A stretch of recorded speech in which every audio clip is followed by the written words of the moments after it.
I got a question for you. What if you lost everything? You lost your money, you lost your home, you lost your business, all of your net worth. Would what is left over still be enough for you? Lately I've been wrestling with this idea of enough. As a husband, as a dad, as a business owner, as just a guy in his 30s, I have dreams, I have goals, just like a lot of people. I have ambitions of things that I would like to accomplish in this life.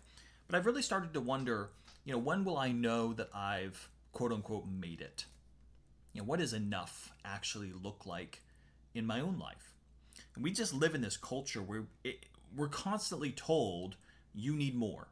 You need more success, you need more stuff, you need more security. But what if success isn't found in more, but it's actually found in less? And today I just want to explore with you for a few minutes what it means to live wisely, to live with purpose, to live with enough. Not just financially, but spiritually, emotionally, relationally. What does enough mean to you? And we use that word a lot without really realizing its depth of meaning. We say things like, did you have enough to eat? Is there enough gas in the car? Is the phone charged enough? And when you think about about what having enough means to you, what comes to mind? There's a story about a wealthy tourist who visited a monastery, and he was surprised to see the living quarters of the monk. It was just so small, this sparse room with a bed, a chair, and a few books. And the tourist said, "Hey, where's all your stuff?" And the monk smiled and replied, "Well, where's yours?" And the tourist said, "Well, I'm just passing through." And the monk said, "So am I." And contentment helps us remember that we're not here to collect things. We're here to live with purpose. So I'm not advocating that we all go and adopt a monastic lifestyle, but I am inviting us all to think about what enough looks like in our own lives. There's this great passage in Proverbs chapter 30 written by Agur, a guy about whom we know very little. He only penned this one single chapter of the Bible. But in the middle of Proverbs 30, Agur offers a prayer to God, and I think it is just so deep with meaning and really helps us to think about this concept of what does enough look like in my own life. In verse 7, he writes, again, a prayer to God, "Two things I ask of you. Deny them not to me before I die." So Agur is not giving God an ultimatum. He's not issuing a challenge. He's offering up a request.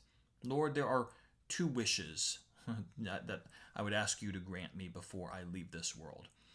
And if you or I were given two requests, say, hey, you can ask God for anything, but it can only be two things. So think very carefully about what you want to ask.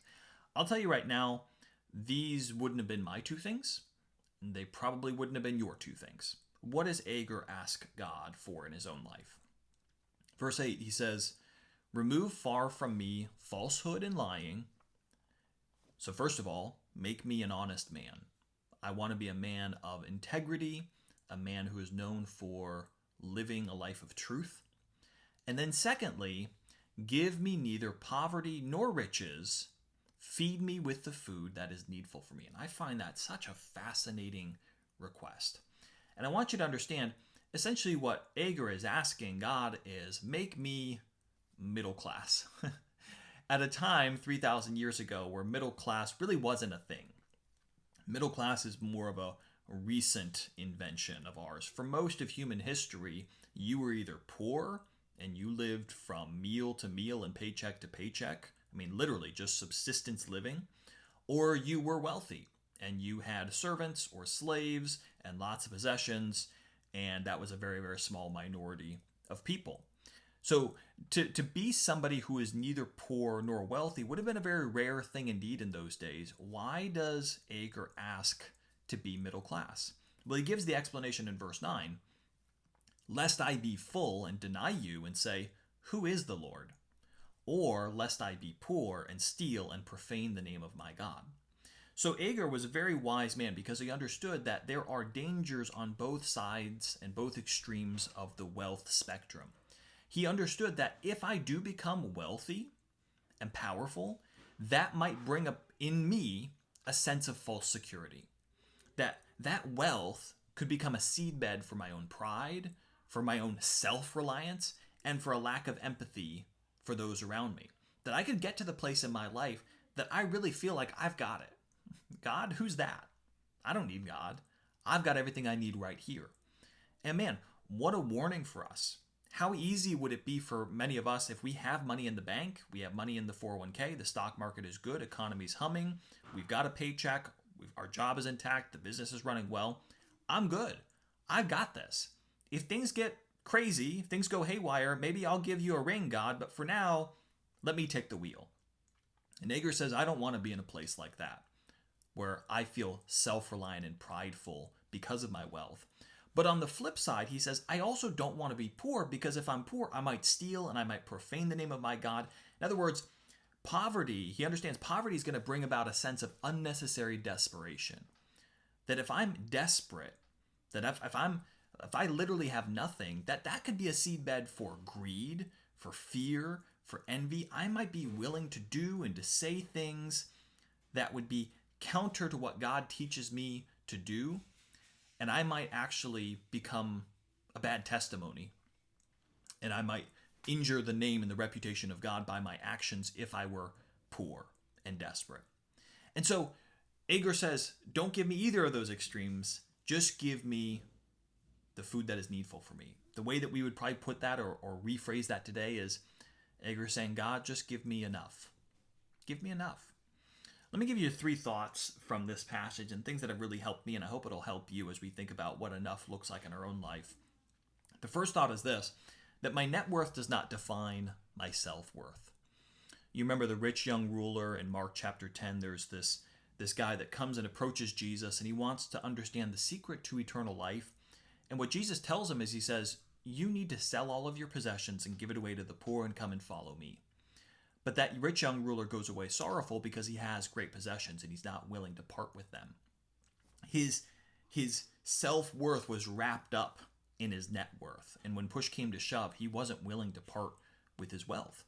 But then you look at the story of Job, and you find a man that had everything taken away from him, but it didn't change his character because his identity was not wrapped up in his net worth. His identity was found in God and God alone. And even when his net worth disappeared, he still maintained his relationship and his integrity.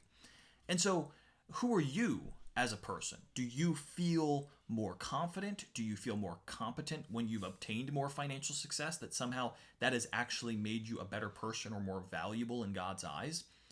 And it's so easy to fall into that trap because our culture teaches us to use money as a proxy for self-worth, for validation. That's how you know you've made it. That's how you know you're somebody, how you're successful.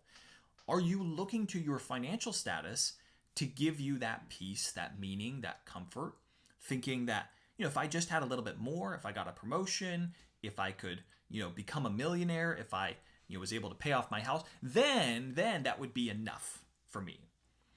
And you say, well, Nate, how do I know that I'm putting my identity in something? Certainly I want to be wise in my finances and grow, in financial success. Don't we all? How do I know if I'm actually putting my identity in that? Well, imagine how you would feel if it were taken away. What if you did lose all of your money, your entire net worth? Would what is left over be enough for you? And what's left over? Well, after you strip away your money and your possessions and your net worth, what remains? Your relationships, your reputation, your character, your faith. Is that enough? So your net worth doesn't define your self-worth. The second thought is this: sometimes less is more. And I know that's cliche, but like the word enough, there is great depth of meaning there. You go back to the story of the rich young ruler. Right after he left, Jesus used that as an example to teach his followers. He said, it's easier for a camel to pass through the eye of a needle than it is for a rich man to enter into heaven. In other words, for so many people, their wealth becomes the very obstacle from the thing that is most important: faith and surrender and humility. Have your finances become an obstacle to developing those more important qualities in your own life: patience and contentment and joy and peace? Could it be that something would actually have to be taken away from you in order for you to realize that you already had enough to begin with? So your net worth doesn't define your self-worth, and sometimes less is more. And then the third thought I would give you is this, is that comparison leads to jealousy, but contentment leads to joy. What did Jesus teach us in Matthew chapter 6? He said, pray this way: Give us this day our daily bread. We have to constantly come back to God to ask Him for that daily provision, because otherwise we get self-reliant. We get lifted up in pride.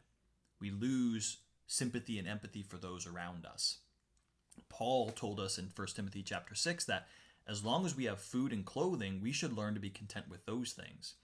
And I'll just tell you right now, for most people alive today, certainly people in America, we have far more than food and clothing. We need to learn how to be content. I saw this clip of Charlie Munger. Charlie Munger and Warren Buffett were kind of Batman and Robin for many, many years. Charlie Munger passed away not that long ago, but there was a interview with him last year of his life, and just talking about his career and the things he had accomplished. And in that interview, Charlie Munger is kind of bemoaning the fact that he could have been a trillionaire. That was what he believed.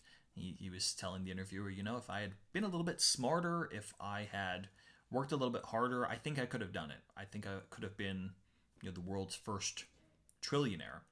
And here's a man that died with billions and billions of dollars, one of the wealthiest men in the world, one of the wealthiest men who has ever lived in the history of the world, a phenomenal success by any metric, financially speaking, but yet all he could think about is, could have had more, could have done more, could have achieved more. Here's a man that did not understand the secret of enough in his own life, even though he had unfathomable wealth.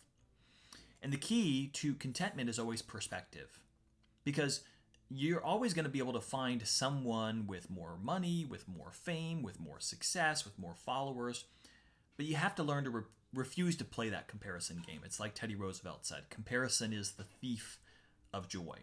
So here would be my encouragement to you as you think about enough and what that means in your own life.